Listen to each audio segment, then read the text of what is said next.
Hey people, it's Steel Gamer here, and I am the creator of Memory Twist. Memory Twist is a card game that I designed a little over 10 years ago that I finally decided to make in Tabletop Simulator so I could upload it to the Steam Workshop for everybody to use. This is now on the Steam Workshop for download and can be found by typing Memory Twist into the search engine of Tabletop Simulator on Steam. So please, enjoy. In this video, I'll give you a little background information about this game, some work that went into making it, and an actual demonstration of me playing the game so you can get a full understanding of how it works. That being said, let me get right into it. So I'll start by explaining I've taken the game Memory, which is where players would attempt to make matches or pairs on a grid, and if they got it right they would go again, and I've added a twist to it, which comes from special cards that players would play on each other during their turn that severely affect or alter the outcome of what the player is doing or the board itself. This game is for 2 to 4 players and can last anywhere from 20 minutes to an hour or an hour and a half, depending on how good or bad your memory is. I've also designed this game so people with bad memories can actually compete with people who have good memories, because I actually base the game off of a point system rather than who has how many pairs at the end of the game. So that being said, let me give you a little background information about the work that went into making this. The beauty of this game is that you only need the 66 specialized cards I provided. You can play this with any deck of cards you want or any type of card you want, as long as it has an equal number of pairs to match it. I happen to make this specific deck of cards, which is something called the Purple Haze deck, or otherwise known as the Purple Gap deck, which is made by a company called Magic Makers. And I wanted a deck of cards that looked really nice, that people could use and identify with, that would actually be cool looking to play with. And that's how I came across this. Now, the Purple Haze deck that's put out, there really were no pictures of a lot of the face cards, so I actually had to edit each and every one of these cards in GIMP separately, and I'm going to flip them all over so you can see them. This game comes with this, and if you take a really good look, all of the hearts and diamonds are yellow, and all the clubs and spades are white, and all the face cards have green and they're based purple in them. And again, this deck is actually an actual existing deck that I replicated and put in here, and I did this deck by hand. But again, it's by a company called Magic Makers, and you can find it online. You can actually look it up in the PDF here. So that being said, that's a little work that went into this, and that's the history behind this. Now I'm actually going to go into an actual demonstration of me playing the game. So please enjoy. So to begin, I'm going to give you a basic breakdown on all the information you need to know in order to get you started, beginning with the rules. The rules are on a PDF, which can be found on a tablet in the bottom right corner of the table as shown here. Next, we have the counters that players use to keep track of the points that they get throughout the entire game. Player 1, Player 2, Player 3, Player 4. The designated amount of players get a designated amount of counters, and any player can choose to be whatever player that they want. That's determined amongst the players. Next are the special cards, and there are 66 of them. These get shuffled up and then placed in the draw pile, and however many players are playing, each draw or get dealt 4 of these cards. Next, there is the scoring chart. The scoring chart can be found inside the PDF, but I left it here for easier reference, and the scoring chart shows how to actually score points throughout and at the end of the game, and how to total all your points together. The player with the most points at the end of the game wins. Next, we have the grid. For purposes of how I have this game set up, I have made the grid very easy to use. To make the game shorter, I am actually, for purposes of this video, going to remove all of the face cards, so I only have ace through 10. And using this as an example, I'm going to remove these to show you that when you are going to start a game, since the grid is already set up, I did this so you could remove chunks of cards very easy, so you don't have to be looking through the entire thing. Now, when you are going to play a game and start it, you randomize the game by pressing F4 on the keyboard, you click randomize, and you highlight whatever area you want to do, and it's going to ask you to randomize it. I'm doing this face up so you can see it. So when you randomize it, it's now randomized. So if I were to flip all these over, I would be randomizing it down below. and you can randomize it again if you want. So now all of the entire cards have been randomized for play. And if you want to start over, you just load the game again. If you want to use all the cards, you leave them be, or you take some out.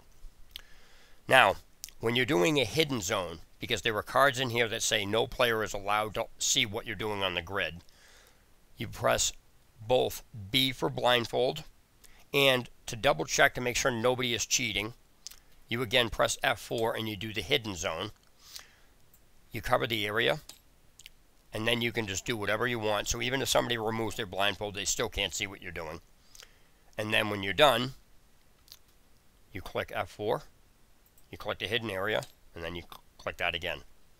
So that is the basic use on these things. So now I'm going to run you through a turn. So starting over, I'm going to randomize these.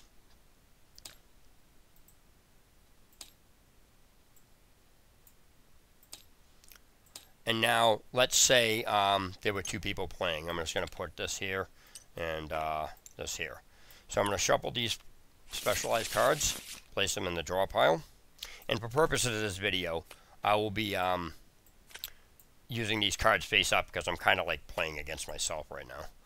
Alright, so one player gets 4, and that player gets 4. And so let me just flip these over for now. The cards basically explain to you how to play them, but there are specific rulings for certain cards that you're going to want to look up in the PDF here. So basically, a player is not allowed to have more than 4 of these special cards in their hand at the end of the turn. And a player is only allowed to play or draw one during their turn. That is the first thing that they do. They either draw a special card or they play a special card. They cannot do both. Once a special card is played, you do whatever the card says. So if a card says you can play another card, you can still play another card because the card is telling you to do that. That's not the same thing as drawing a card and then playing a card. Unless you have a special card that says otherwise, you're only allowed to play one or draw one. You can't do both. So that's been cleared up. So in a turn, if you look over here, players cannot go below 0 points. And because there are cards in the deck that I have that say player loses X points or whatever. I don't want to spoil the entire deck for you, but I'm just giving you a base rundown on how a turn is done. You get 1 point for playing the special cards. You get 2 points for making a pair on the grid. You get 3 points for each pair a player has at the end of the game, because I have ways to get pairs away from players. And just because you get a lot of pairs, that doesn't mean you're going to win either. You get 5 points for getting the last cards off of the grid. And here's something to shoot for. You get 10 points for having all 4 aces at the end of the game. Because again, I have ways to take pairs away from players. So that is the scoring system. So basically what I'm going to do is you decide who goes first, and plate goes to the left. Now I'm going to point out that I have cards in here that say a player will lose their next turn. Now I have turn defined as when the player would have been able to play next and not when they actually can play next. And the reason for that is because it prevents multiple people from ganging up on one person and making them lose more than one turn at a time. So for example, if there were 4 people playing and players 1 through 3 played player 4 loses a turn, player 4 would not have been able to play again until it comes back around to them. So if 3 lose a turn cards were played on him before he would have been able to play again, or player 4 would have been able to play again, he only would lose 1 turn. Because again, I set it up so they would lose a turn. A turn goes from when the player would have been able to play next, not when they actually can play next. So I did that to prevent unfairness. So that being said, when you have a card that says choose any opponent, such as this one, what you would do is whatever the card says to do, you would put in front of the opponent you want to do that in, so that people know who the opponent that you're choosing is going to. Now, any card that has a prolonged effect, like during their next turn, such as the one you're seeing on the screen, choose any opponent. That opponent cannot draw any cards during their next turn. So what you would do is, if I wanted to play this on, let's say, player 2, I would take this and place it in front of player 2, and player 2 would leave it there until their next turn, because it shows that they, you keep track of the way the stuff works rather than try to do tab or something like that. It's in front of them and it's a reminder. Once a special card is played and done whatever it is it says to do, it goes in the discard pile here. When there are no more cards in this pile, if the last one's drawn, you just basically take this, shuffle it back up, and put it back into the draw pile to do it again. So that's the baseline of how a turn works. A turn ends when a player cannot make another match on the grid, or fails to make a match on the grid, I should say. So when a match is attempted to be made, if the player gets one, they get points for getting the match, but then they get again to make another match. They don't go again, they just get to make another match. So let's try this here. All right, so I'm just going to redo this here. And let's see. That opponent immediately loses 5 points. You draw a card during your next turn in addition to playing or drawing a card. So let's try this. So first, I'm going to do this. So if you draw, I'm going to draw a card during my next turn in addition to playing or drawing a card. So that allows me to draw 2 cards. One for drawing for the turn, but I can draw an additional one, or I can play the one I drew because this card allows me to do that. So here we go. I'm going to play this.